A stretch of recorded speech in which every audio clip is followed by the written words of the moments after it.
សូមលំអរកាយគោរពជំរាបសួរបងប្អូនទាំងអស់គ្នាបានជាទីរលឹកបាទហើយសម្រាប់ថ្ងៃទី11ខែ5នេះ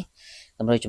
សម្រាប់តម្រុយឆ្នោតជួនលេខបូកប៉ុស ABCD យើងក៏មាននៅតម្រុយលេខសម្រាប់សម្រាងនៅតម្រុយលេខល្អៗឲ្យបងប្អូនយកទៅលេង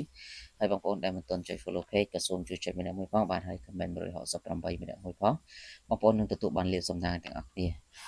យើងចូលទៅកាន់តម្រុយថ្ងៃនេះបាទគឺយើងមានលេខបាទសម្រាប់លេខអូខ្ទង់គឺម៉ោង10កន្លះឆ្នោតយួនថ្មី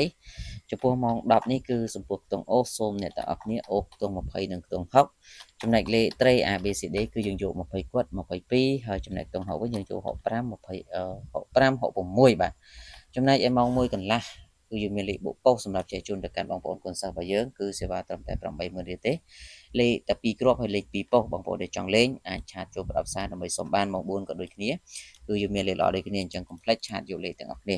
ដល់ម៉ោង6កន្លះវិញសូមបងប្អូនធ្វើការអូខ្ទង់50និងសូមអូខ្ទង់40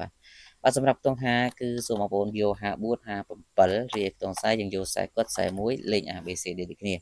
ចឹងកុំឲ្យបងប្អូនបានកុំភ្លេចអ្នកដែលចង់ត្រូវឆ្នោតសូមធ្វើការឆាតចូលលេខទាំងអស់គ្នាទៅលេខសូមអរគុណសូមគោរពលា